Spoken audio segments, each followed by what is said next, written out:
이 말을 듣고 황당했습니다. 경제적 타당성 없음. 차관 거절을 권고합니다.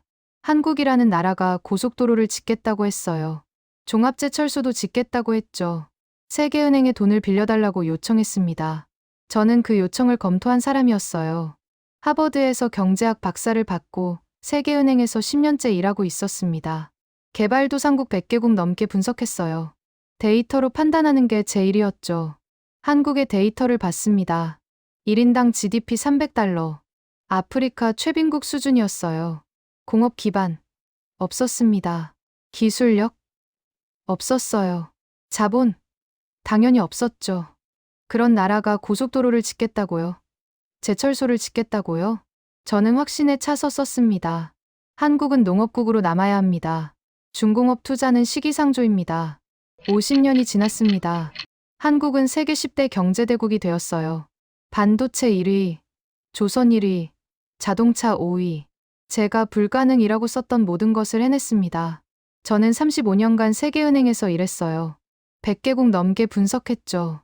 하지만 이렇게 크게 틀린 적은 없었습니다. 시작하기 전 구독과 좋아요, 그리고 댓글로 대한민국 파이팅을 응원해주세요.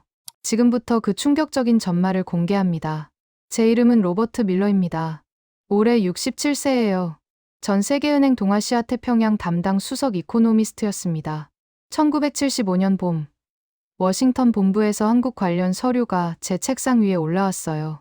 경부고속도로 건설 차관 요청, 포항종합제철 건설 차관 요청. 저는 서류를 펼쳤습니다. 한국이 서울에서 부산까지 428km 고속도로를 짓겠다고요. 종합제철소도 짓겠다고요. 그 돈을 세계은행에서 빌려달라는 거였어요. 저는 팀원들과 함께 현지 조사를 나갔습니다. 서울에 도착했어요. 김포공항은 작았습니다. 공항이라고 부르기 민망한 수준이었죠. 시내로 들어가는 길에 판자촌이 보였어요. 비포장 도로가 많았습니다. 1975년 한국의 1인당 GDP는 약 300달러였어요. 이게 어느 정도 수준이냐고요? 당시 가나가 400달러였습니다. 아프리카 나라보다 못 살았어요. 세계 최빈국 그룹에 속해 있었죠. 불과 22년 전인 1953년에는 더 심했어요. 전쟁이 끝났을 때 1인당 GDP가 67달러였습니다. 에티오피아가 70달러였어요. 아프리카 최빈국보다 못 살았던 거예요. 저는 서울과 부산 사이 예정 노선을 답사했습니다. 일주일간 머물면서 지나가는 차량 수를 세웠어요. 하루에 몇 대가 지나가는지 조사했죠. 결과가 나왔습니다. 차가 별로 없었어요. 당시 한국 자동차 등록 대수가 전국에 10만 대도 안 됐거든요. 고속도로를 지어봐야 달릴 차가 없었습니다. 포항제철 예정 부지도 갔어요. 허허벌판이었습니다. 바닷바람이 불어오는 모래 땅이었죠. 여기에 세계적인 제철소를 짓겠다고요? 철광석이 한국에서 나오나요? 안 나와요. 석탄은요? 그것도 부족해요. 전부 수입해야 합니다. 원자재도 없고, 기술도 없고, 경험도 없는 나라가 종합제철소를 짓겠다고요? 저는 워싱턴으로 돌아와 보고서를 썼습니다. 결론은 명확했어요. 한국의 고속도로 건설은 경제적 타당성이 없음. 차량 통행량이 투자 비용을 정당화하지 못함. 한국의 종합제철소 건설은 시기상조임. 원자재 수입 의존도가 너무 높고 기술 기반이 부족함. 한국은 농업국으로 남아야 함. 중공업 투자는 권고하지 않음. 저는 확신에 차 있었습니다. 데이터가 그렇게 말했거든요. 숫자가 그렇게 보여줬어요. 경제학 모델이 그렇게 계산했습니다. 세계은행은 제 보고서를 채택했어요. 차관 거절. 한국은 세계은행에서 돈을 빌리지 못했습니다. 저는 그 결정이 옳다고 믿었어요. 100% 확신했죠. 50년이 지난 지금 그 보고서를 다시 읽어봤습니다. 모든 문장이 틀렸어요. 단 한 줄도 맞는 게 없었습니다. 제가 왜 그렇게 확신했는지 설명해 드릴게요. 세계은행에서 일하면서 배운 게 있습니다. 중진국 함정이라는 개념이에요. 쉽게 말씀드릴게요. 가난한 나라가 중간 소득 국가까지 올라가는 건 어렵지 않아요. 공장 짓고 수출하고 열심히 일하면 됩니다. 외국 기업 유치하고 싼 노동력으로 물건 만들어 팔면 돈이 들어오거든요. 바둑으로 비유하면 9급에서 5급까지 올라가는 것과 같아요. 꾸준히 두면 올라갑니다. 기본 정석 외우고 실전 경험 쌓으면 되거든요. 문제는 그 다음이에요. 중간에서 선진국으로 올라가는 문턱. 바둑으로 치면 1급에서 1단으로 넘어가는 구간이죠. 이게 거의 불가능합니다. 완전히 다른 게임이거든요. 1960년대로 돌아가 볼게요. 그때 전 세계 114개 나라가 중진국이었어요. 다들 희망에 부풀어 있었습니다. 우리도 선진국이 될 수 있다. 미국처럼, 영국처럼, 프랑스처럼 잘 살 수 있다. 그렇게 믿었죠. 개발도상국 지도자들이 세계은행에 찾아왔어요. 우리나라도 도와달라고요. 우리도 미국처럼 되고 싶다고요. 눈빛이 간절했습니다. 2008년까지 결과가 어떻게 됐는지 아세요? 선진국이 된 나라가 단 13개국이에요. 114개국 중에 13개국. 성공률로 따지면 11%입니다. 100명이 도전해서 11명만 성공한 거예요. 나머지 101개국은요? 아직도 그 자리에 있거나 오히려 후퇴했습니다. 50년 가까이 제자리 걸음을 한 거예요. 제가 35년간 지켜본 실패 사례들을 말씀드릴게요. 아르헨티나부터 볼까요? 1910년 아르헨티나의 1인당 GDP가 세계 7위였어요. 약 6,100달러였습니다. 당시 미국보다 잘 살았어요. 믿기시나요? 지금은 상상도 안 되지만 그때는 사실이었습니다. 유럽에서 이민자들이 배 타고 몰려왔어요. 아르헨티나 가면 부자 된다는 소문이 돌았거든요. 20세기는 아르헨티나의 세기가 될 것이다. 이런 말까지 나왔습니다. 그만큼 잘 나가는 나라였죠. 지금은 어떻습니까? 1인당 GDP 약 13,000달러. 세계 62위예요. 100년 동안 9번 국가 부도를 냈습니다. 9번이에요. 나라가 파산했다가 겨우 회복했다가 또 파산하고 그걸 9번이나 반복한 거예요. 왜 이렇게 됐을까요? 정치가 불안했어요. 군사 쿠데타가 반복됐고 정권이 바뀔 때마다 경제 정책도 바뀌었죠. 포퓰리즘도 심했어요. 인기 얻으려고 국민들한테 돈 뿌리고 그 빚을 못 갚아서 나라가 망하는 패턴이 반복됐습니다. 태국도 마찬가지입니다. 1990년대에 아시아의 호랑이라고 불렸어요. 경제가 매년 8% 이상 성장했거든요. 엄청난 속도였죠.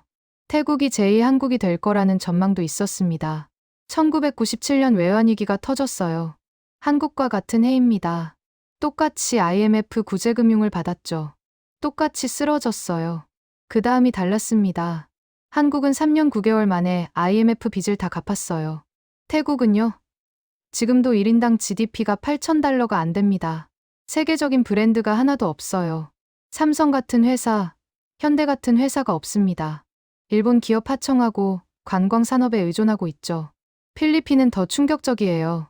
1960년대에 필리핀이 한국에 원조를 줬습니다. 서울 장충체육관 아시죠? 그 체육관이 필리핀 원조로 지어진 거예요. 당시 필리핀은 아시아에서 일본 다음으로 잘 사는 나라였거든요. 한국은 원조받는 나라였습니다. 필리핀한테 도움을 받던 처지였죠. 지금은요? 한국이 필리핀에 원조를 줍니다. 완전히 역전됐어요. 60년 만에 위치가 바뀐 거예요. 브라질도 그래요. 멕시코도 그렇고 남아프리카 공화국도 마찬가지입니다. 전부 중진국 함정에 빠져 있어요. 중국도 지금 이 함정 앞에 서 있습니다. 1인당 GDP가 12,000달러 되거든요. 더 이상 올라가기 어렵다는 전망이 나와요. 이게 제가 35년간 봐온 현실이었습니다. 중간에서 멈추는 게 정상이에요. 탈출하는 게 예외죠. 그래서 1975년에 한국을 봤을 때 확신했던 겁니다. 이 나라도 똑같을 거라고요. 1인당 GDP 300달러. 기술 없음. 자본 없음. 경험 없음. 데이터가 말해주고 있었어요. 한국은 중진국까지는 올라갈 수 있을지 몰라요. 하지만 거기서 멈출 겁니다. 아르헨티나처럼, 태국처럼, 필리핀처럼요. 고속도로, 제철소, 사치예요. 분수에 맞지 않는 투자죠. 저는 그렇게 판단했습니다. 114개국 중 101개국이 실패하는 게임이었어요. 한국도 그 101개국 중 하나가 될 거라고 확신했죠. 그런데 50년이 지난 지금, 한국은 그 13개국에 들어가 있었습니다. 아니, 더 놀라운 사실이 있었어요. 2010년, 저는 세계은행을 은퇴했습니다. 35년간의 긴 여정이었어요. 1975년에 입사해서 2010년에 떠났죠. 100개국 넘게 분석하고 수천 개의 보고서를 썼습니다. 개발 경제학의 최전선에서 살았어요. 은퇴 기념으로 여행을 가기로 했습니다. 아내가 물었어요. 어디로 갈 거냐고요. 저는 잠시 생각했습니다. 세계 곳곳을 다녔지만 한 번도 다시 가보지 않은 나라가 있었어요. 한국. 35년 전에 갔던 그 나라. 불가능하다고 보고서를 썼던 그 나라. 경부고속도로와 포항제철 차관을 거절하라고 권고했던 그 나라. 뉴스에서 한국 이야기를 들을 때마다 신경이 쓰였어요. 삼성이 소니를 이겼다. 현대차가 미국에서 팔린다. 한국이 G20 의장국이 됐다. 이런 소식들이 계속 들려왔거든요. 직접 보고 싶었습니다. 내가 불가능이라고 썼던 그 나라가 지금 어떻게 됐는지요. 비행기를 타고 13시간을 날아갔어요. 인천공항에 도착했습니다. 비행기에서 내리는 순간 저는 멈춰 섰어요. 이게 그 나라 맞나요? 1975년 김포공항이 떠올랐습니다. 작은 건물이었어요. 공항이라고 부르기 민망한 수준이었죠. 활주로도 좁았고 시설도 낡았습니다. 대합실에 의자가 몇 개 없었어요. 에어컨도 제대로 안 나왔죠. 입국 심사대 앞에 줄이 길게 늘어서 있었는데 부채질하며 기다리던 기억이 납니다. 지금 제 눈앞에는 세계 최고 수준의 공항이 펼쳐져 있었어요. 유리 천장으로 햇빛이 쏟아지고 있었습니다. 터미널이 끝이 안 보일 정도로 넓었어요. 바닥이 반짝반짝 빛났습니다. 안내 로봇이 돌아다니고 있었어요. 면세점들이 즐비했고 명품 브랜드 매장이 줄지어 있었죠. 사람들이 여유롭게 커피를 마시며 비행기를 기다리고 있었습니다. 모든 게 깨끗하고 현대적이었어요. 인천공항은 당시 세계공항 서비스 평가 1위였습니다. 7년 연속이었죠. 저는 그 사실을 알고 있었지만 직접 보니까 다르더라고요. 숫자로 보는 것과 눈으로 보는 건 완전히 달랐어요. 공항을 빠져나와 서울로 향했습니다. 리무진 버스를 탔어요. 창밖으로 풍경이 스쳐 지나갔습니다. 고속도로를 달렸어요. 경부고속도로. 제가 1975년에 경제적 타당성 없음이라고 썼던 바로 그 도로였습니다. 35년 전 이 구간을 답사했어요. 일주일 동안 머물면서 차량 통행량을 세웠습니다. 아침부터 저녁까지 도로 옆에 서서 지나가는 차를 세웠죠. 하루에 몇 대 지나가지 않았어요. 손가락으로 셀 수 있을 정도였습니다. 고속도로를 지어봐야 달릴 차가 없다고 결론 내렸어요. 당시 한국 전체 자동차 등록 대수가 10만 대도 안 됐거든요. 투자 비용을 회수하려면 100년은 걸릴 거라고 계산했습니다. 지금은요? 차가 빼곡했습니다. 6차선 도로에 차들이 물 흐르듯 달리고 있었어요. 트럭, 승용차, 버스, 오토바이 끊임없이 지나갔습니다. 앞차와 뒷차 사이에 빈틈이 거의 없었어요. 출퇴근 시간대라 그런지 차들이 꽉 막혀 있는 구간도 있었습니다. 나중에 확인해보니 경부고속도로 하루 교통량이 50만 대가 넘더라고요. 50만 대예요. 제가 달릴 차가 없다고 썼던 그 도로에 하루에 50만 대가 달리고 있었습니다. 제 계산이 얼마나 틀렸는지 실감했어요. 서울에 들어섰습니다. 고층 빌딩이 하늘을 찌르고 있었어요. 유리 외벽이 햇빛을 반사하고 있었죠. 깨끗한 거리에 사람들이 오가고 있었습니다. 신호등이 깜빡이고 횡단보도에 사람들이 줄지어 서 있었어요. 1975년 서울이 떠올랐습니다. 판자촌이 있었어요. 산비탈에 허름한 집들이 다닥다닥 붙어 있었죠. 비포장 도로가 많았습니다. 비가 오면 진흙탕이 됐어요. 전봇대에 전선이 어지럽게 얽혀 있었습니다. 시장에서는 흙먼지가 날렸어요. 사람들 옷차림도 수수했죠. 아이들이 맨발로 뛰어다녔습니다. 지금 서울은 뉴욕이나 도쿄와 다를 바 없었습니다. 아니, 어떤 면에서는 더 현대적이었어요. 지하철 시스템은 세계 최고 수준이었습니다. 역마다 스크린도어가 설치되어 있었어요. 스마트폰으로 모든 걸 할 수 있었죠. 지하철 요금도, 버스 환승도, 택시 호출도요. 와이파이가 어디서나 터졌습니다. 지하철 안에서도 인터넷이 됐어요. 저는 택시 창밖을 바라보며 생각했습니다. 35년. 불과 35년 만에 이렇게 바뀔 수 있나요? 1975년에 제가 본 한국과 2010년의 한국은 완전히 다른 나라였어요. 같은 나라라고 믿기 어려울 정도였습니다. 이름만 같지 모든 게 달랐어요. 호텔에 짐을 풀고 노트북을 켰습니다. 한국 경제 데이터를 검색했어요. 숫자들이 화면에 떴습니다. 제가 본 숫자들은 믿기 어려운 것들이었어요. 1953년 1인당 GDP 67달러, 2010년 1인당 GDP 22,000달러, 57년 만에 330배가 뛴 거예요. 세계 역사상 이런 속도로 성장한 나라가 있었을까요? 제가 35년간 분석한 100개국 중에서 이런 사례는 본 적이 없었습니다. 저는 화면을 바라보며 한참 동안 아무 말도 하지 못했어요. 내가 틀렸구나. 그 생각이 처음으로 들었습니다. 35년간 세계은행에서 일하면서 한 번도 이렇게 크게 틀린 적이 없었어요. 100개국 넘게 분석했는데 이 정도로 예측이 빗나간 건 처음이었습니다. 저는 더 자세한 데이터를 찾아보기로 했어요. 내가 어디서 틀렸는지 알고 싶었거든요. 다음 날 아침, 저는 호텔 비즈니스 센터에 앉았습니다. 노트북을 펴고 데이터를 찾기 시작했어요. 세계은행 데이터베이스, IMF 통계, 한국 정부 발표 자료. 하나하나 확인했습니다. 숫자들이 화면에 떴어요. 1953년 한국의 1인당 GDP는 67달러였습니다. 67달러가 어느 정도냐고요? 당시 에티오피아가 70달러였어요. 아프리카 최빈국보다 못 살았습니다. 전쟁이 끝난 직후였거든요. 서울만 4번이나 점령당했다 뺏겼다 했어요. 국토의 80%가 파괴됐습니다. 먹을 게 없어서 풀뿌리를 캐먹고 나무 껍질을 벗겨 먹던 시절이었죠. 2024년 한국의 1인당 GDP는 4만 달러를 넘었습니다. 67달러에서 4만 달러. 약 600배예요. 71년 만에 600배가 뛴 거예요. 한 세대 만에요. 저는 그 숫자를 한참 바라봤습니다. 35년간 100개국 넘게 분석했는데 이런 성장률은 본 적이 없었어요. 다음 데이터를 확인했습니다. 세계 경제 순위. 2024년 기준 한국은 세계 10대 경제대국이에요. GDP 총액으로 따지면 세계 13위권입니다. 인구 5천만 명인 나라가 이 정도 순위에 있다는 건 놀라운 일이에요. 산업별로 더 자세히 봤습니다. 반도체, 삼성전자와 SK하이닉스. 이 두 회사가 세계 메모리 반도체 시장의 70% 이상을 점유하고 있었어요.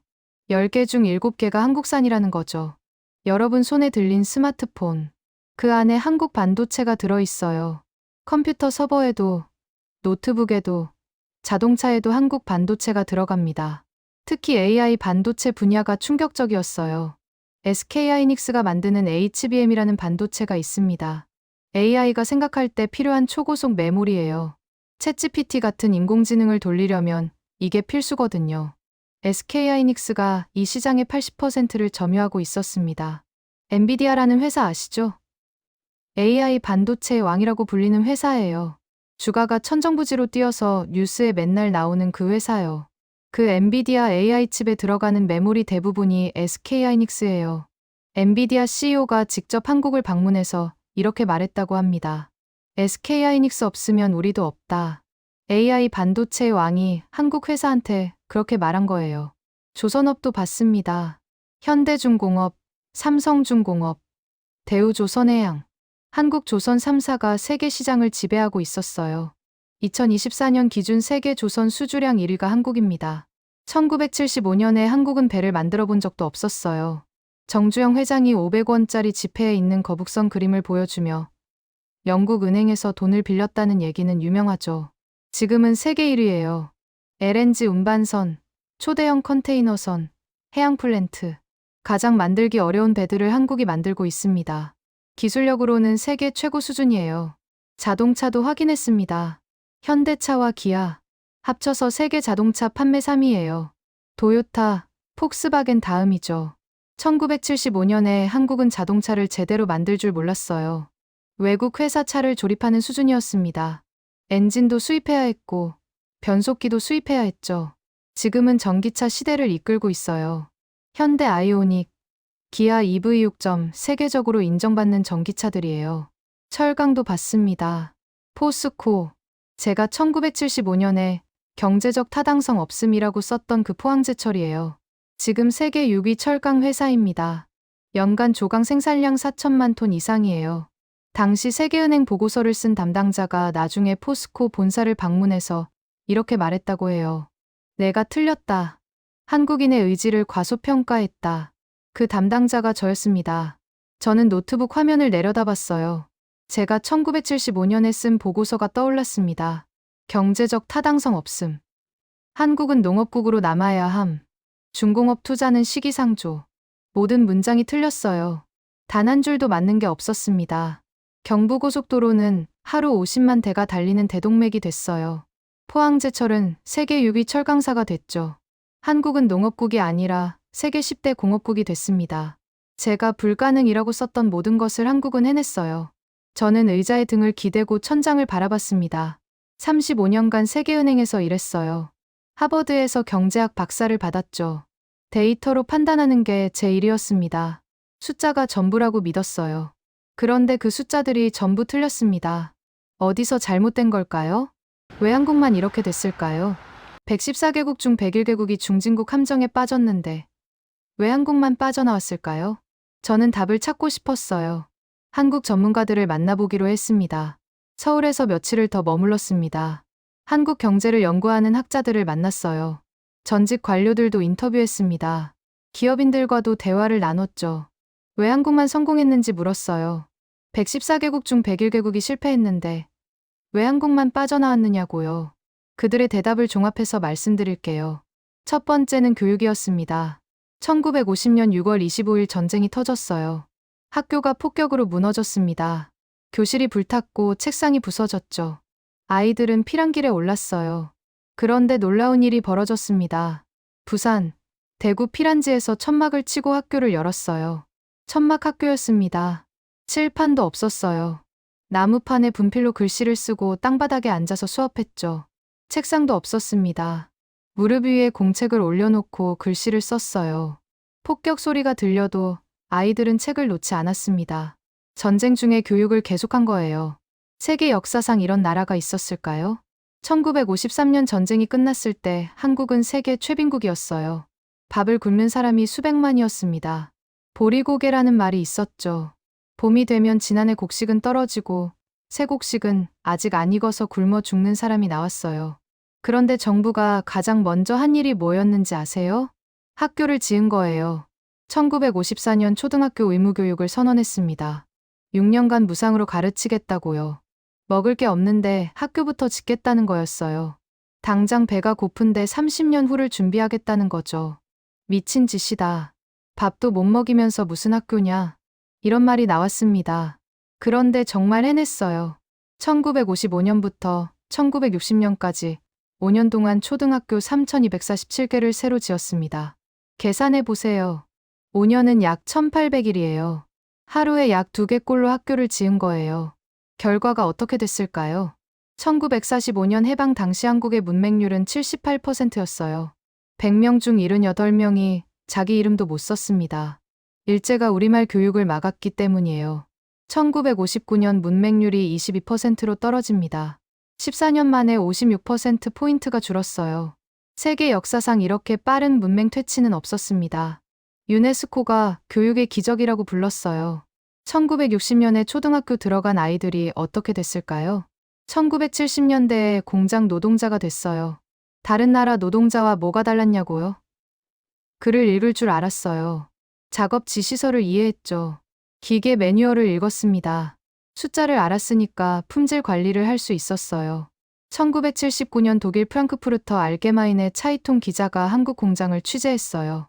그 기자가 가장 놀란 게 뭐였는지 아세요? 현장 노동자들이 설계도를 읽을 줄 알았다는 거예요. 기사에 이렇게 썼습니다. 이건 단순 노동자가 아니라 기술자 수준이다. 배고파도 학교부터 지은 그 선택. 1955년의 선택이 1979년의 독일 기자를 놀라게 한 거예요. 두 번째는 실행력이었습니다. 세계은행이 안 된다고 한 걸 한국은 전부 해냈어요. 경부고속도로. 외국 전문가들은 최소 5년 걸린다고 했습니다. 한국은 2년 5개월 만에 완공했어요. 세계에서 가장 짧은 기간에 가장 싸게 지은 고속도로라는 기록을 세웠죠. 포항제철. 세계은행이 철강 산업은 한국에 맞지 않는다고 했습니다. 철광석도 없고 석탄도 없고 기술도 없다고요. 지금 포스코는 세계 6위 철강 회사예요. 현대조선소. 배를 한 번도 만들어 본 적 없는 회사가 조선소를 짓겠다고 했어요. 영국 은행 담당자가 물었죠. 한국이 배를 만들 수 있다는 증거가 있습니까? 정주영 회장이 500원짜리 지폐를 꺼내 거북선 그림을 보여줬다고 합니다. 11년 뒤 한국은 세계 조선업 1위가 됐어요. 불가능하다는 말을 들을 때마다 한국은 해보겠다고 했습니다. 그리고 진짜 해냈죠. 세 번째는 선택과 집중이었습니다. 한국 경제는 위기가 많았어요. 1980년 경기 침체, 1997년 IMF 외환위기, 2008년 글로벌 금융위기. 일어서면 또 쓰러지고 겨우 일어나면 또 맞았죠. 그런데 위기 때마다 한국 기업들은 같은 패턴을 반복했습니다. 포기할 것은 과감히 포기하고 남은 것에 모든 것을 걸었어요. 1999년 LG 반도체 이야기를 들었습니다. 당시 LG 반도체는 세계 6위였어요. 연간 순이익 9천억 원을 내는 알짜 사업이었죠. 황금알을 낳는 거였습니다. 그런데 정부의 빅딜 압박이 들어왔어요. 반도체 회사가 3개나 필요 없다. LG는 반도체를 넘기고 디스플레이에 집중하라.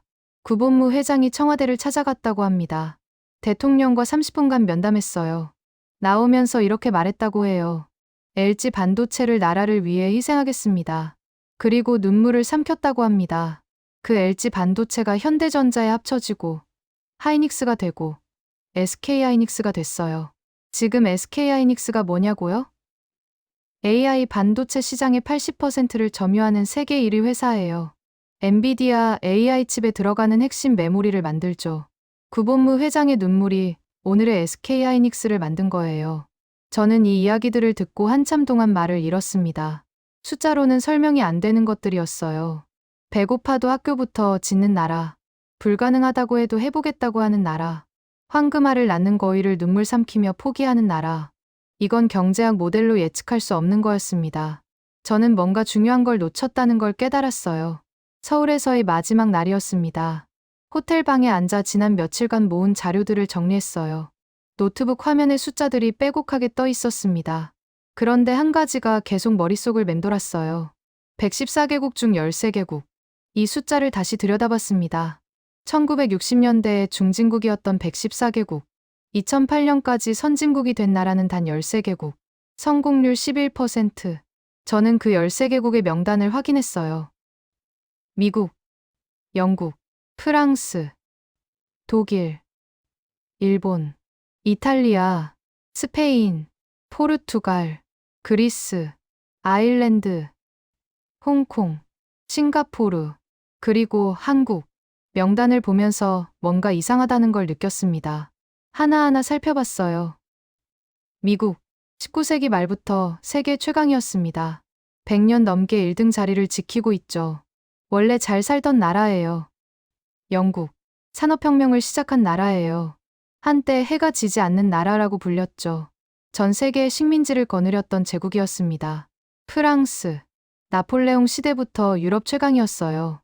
문화와 예술의 중심지였죠. 역시 식민지를 많이 가졌던 나라입니다. 독일, 산업혁명을 이끈 나라 중 하나예요.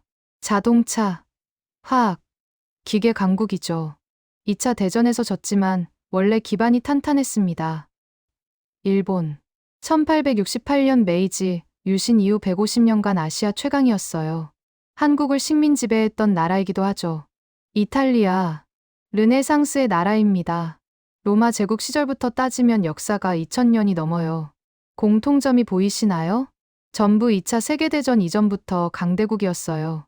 100년 넘게, 어떤 나라는 200년 넘게 선진국 자리를 지켜온 나라들이에요.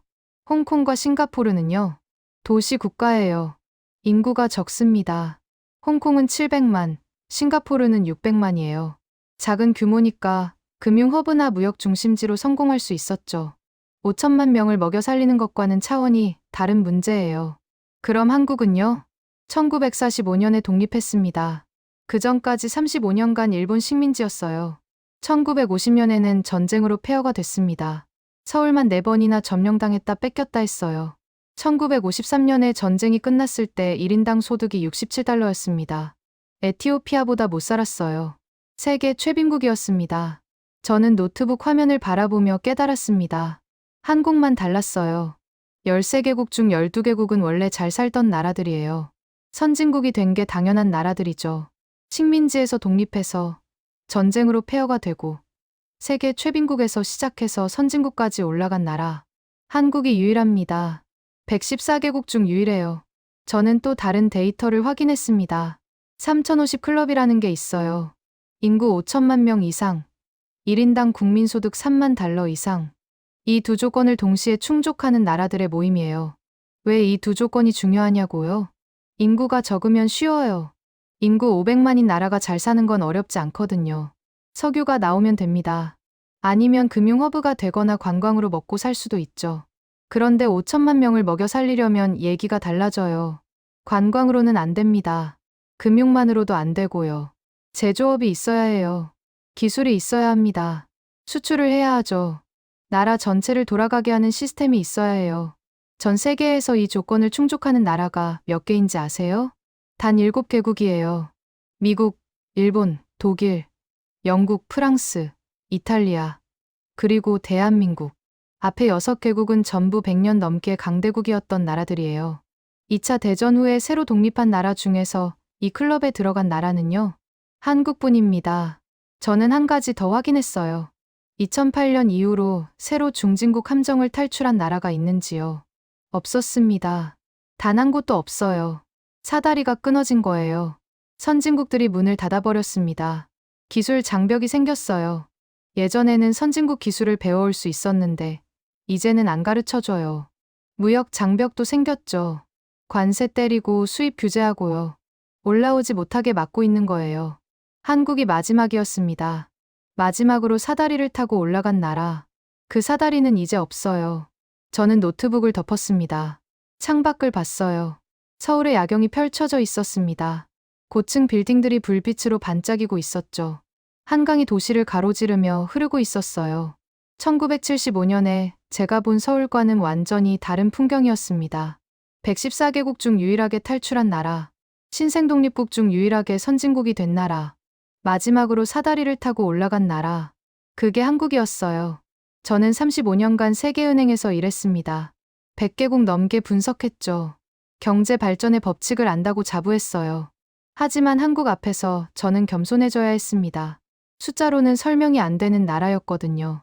미국으로 돌아가는 비행기 아니었습니다. 인천공항을 떠나 워싱턴으로 향하는 14시간 비행이었어요. 창밖으로 한반도가 멀어지고 있었습니다. 저는 노트를 꺼냈어요. 한국에서 보고 들은 것들을 정리하고 싶었습니다. 머릿속이 복잡했거든요. 35년간 믿어왔던 것들이 흔들리고 있었어요. 펜을 들고 적기 시작했습니다. 1975년, 나는 한국에 대한 보고서를 썼다. 경제적 타당성 없음. 차관 거절을 권고합니다. 나는 확신에 차 있었다. 데이터가 그렇게 말했기 때문이다. 숫자가 그렇게 보여줬기 때문이다. 1인당 GDP 300달러. 기술 없음. 자본 없음. 경험 없음. 이 숫자들로 판단하면 한국은 실패할 수밖에 없었다. 114개국 중 101개국이 실패하는 게임이었다. 한국도 그중 하나가 될 거라고 확신했다. 하지만 나는 틀렸다. 저는 펜을 멈추고 창밖을 봤어요. 구름이 흘러가고 있었습니다. 해가 지고 있었죠. 다시 적었어요. 35년간 세계은행에서 일했다. 하버드에서 경제학 박사를 받았다. 100개국 넘게 분석했다. 나는 숫자를 믿었다. 데이터를 신뢰했다. 경제학 모델이 전부라고 생각했다. GDP 성장률, 투자 수익률, 수출입 통계. 이런 숫자들을 넣으면 미래가 예측된다고 믿었다. 그런데 한국은 그 모델을 벗어났다. 저는 한국에서 들은 이야기들을 떠올렸습니다. 전쟁 중에 천막 학교를 열었다는 이야기. 폭격 소리가 들려도 아이들이 책을 놓지 않았다는 이야기. 전쟁이 끝나고 밥도 못 먹는 상황에서 학교부터 지었다는 이야기. 하루에 2개꼴로 초등학교를 지었다는 이야기. 세계은행이 안 된다고 했을 때 해보겠다고 했다는 이야기.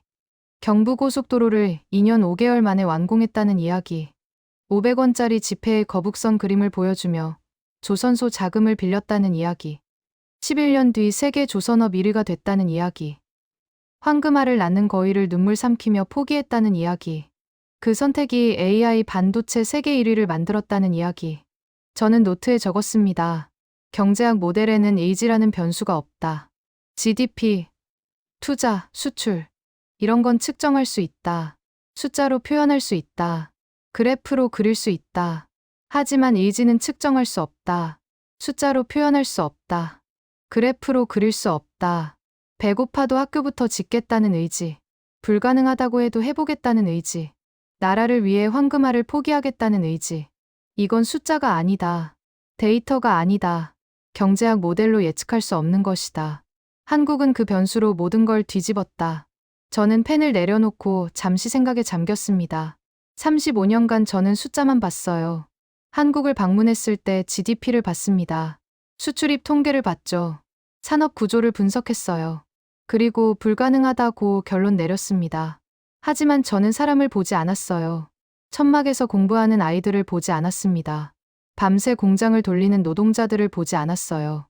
세계은행 거절 통보를 받고도 해보겠다고 말하는 지도자들을 보지 않았죠. 숫자 뒤에 있는 사람들을 보지 못했던 거예요. 저는 다시 펜을 들었습니다. 나는 틀렸다. 한국의 GDP를 틀리게 예측한 게 아니다. 한국의 수출을 틀리게 예측한 게 아니다. 한국 사람들을 과소평가한 것이다. 그들의 의지를, 그들의 실행력을, 그들의 희생정신을 과소평가한 것이다. 숫자로는 67달러짜리 나라였다. 하지만 그 숫자 뒤에 있는 사람들은 67달러짜리가 아니었다. 저는 노트를 덮었습니다. 비행기가 태평양 상공을 지나고 있었어요. 창밖이 어두워지고 있었습니다. 35년간 세계은행에서 일하면서 한 번도 이렇게 크게 틀린 적이 없었어요. 100개국 넘게 분석했는데 이 정도로 예측이 빗나간 건 처음이었습니다. 하지만 이상하게도 기분이 나쁘지 않았어요. 오히려 감사했습니다. 한국 덕분에 배웠거든요. 경제학 모델이 전부가 아니라는 거요. 숫자로 측정할 수 없는 것들이 있다는 거요. 사람의 의지가 숫자를 뒤집을 수 있다는 거요. 67세에 배운 거예요. 늦었지만 배웠습니다. 저는 눈을 감았습니다. 한국의 야경이 떠올랐어요. 고층 빌딩들이 불빛으로 반짝이던 서울. 한강이 도시를 가로지르며 흐르던 풍경. 1975년에는 상상도 못했던 모습이었죠. 숫자로는 불가능했어요. 하지만 한국은 해냈습니다. 저는 잠이 들었습니다. 워싱턴에 돌아왔습니다. 은퇴한 지 얼마 안 됐지만 저는 책상에 앉았어요. 한국에서 가져온 자료들을 펼쳐놓았습니다. 노트북을 켜고 글을 쓰기 시작했어요. 한국에서 배운 것들을 정리하고 싶었습니다. 35년간 세계은행에서 일하면서 쌓은 지식, 100개국 넘게 분석하면서 얻은 경험. 그것들이 한국 앞에서 무너졌어요. 하지만 무너진 자리에 새로운 게 세워졌습니다. 저는 타이핑을 시작했어요.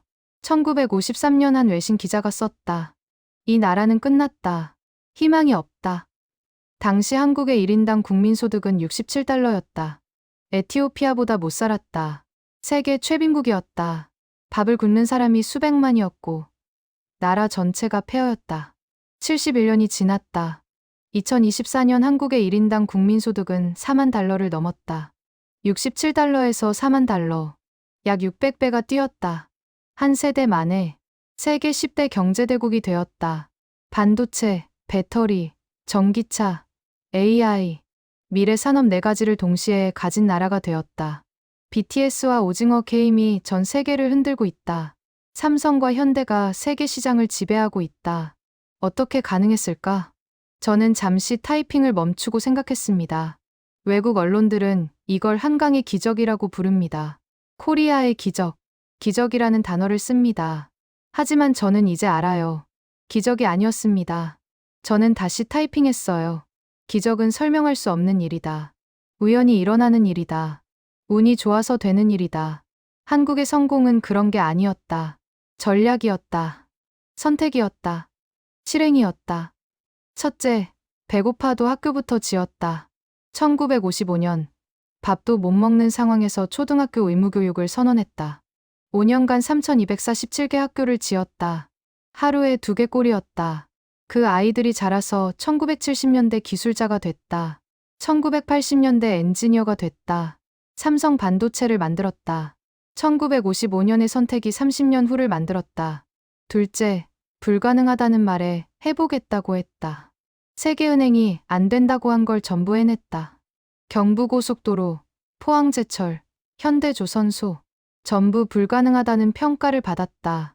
목표를 세우고, 기한을 정하고, 반드시 지켰다. 경부고속도로를 2년 5개월 만에 완공했다. 외국 전문가들이 5년 걸린다고 했는데. 셋째, 위기마다 버릴 건 버렸다. 1997년 IMF 위기 때 삼성은 자동차를 포기하고 반도체에 올인했다. LG는 반도체를 포기하고 디스플레이에 집중했다. 황금알을 낳는 거위를 눈물 삼키며 포기했다. 그 선택이 지금의 삼성전자와 SK하이닉스를 만들었다. 넷째, 문이 열렸을 때 뛰어들었다. 1985년 플라자 합의가 있었다. 일본 엔화가 급등하면서 일본 제품이 비싸졌다. 틈이 생겼다. 삼성은 그때 이미 반도체 공장을 짓고 있었다. 준비가 되어 있었다. 문이 열렸을 때 바로 뛰어들었다.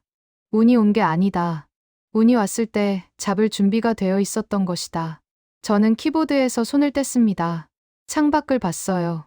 워싱턴의 하늘이 맑았습니다. 1975년에 제가 쓴 보고서가 떠올랐어요. 경제적 타당성 없음. 차관 거절을 권고합니다. 한국은 농업국으로 남아야 합니다.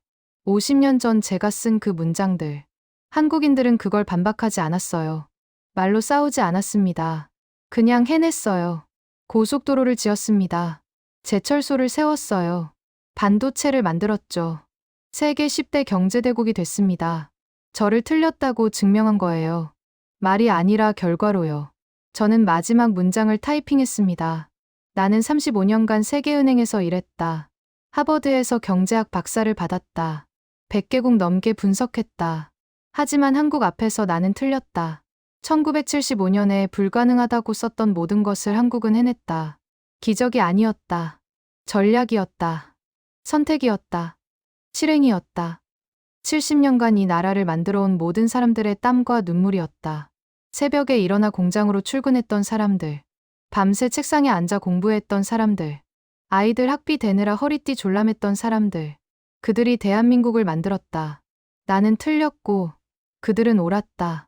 저는 파일을 저장했습니다. 의자에 기대앉아 천장을 바라봤어요. 67세에 배웠습니다. 숫자가 전부가 아니라는 거요. 사람의 의지가 숫자를 뒤집을 수 있다는 거요.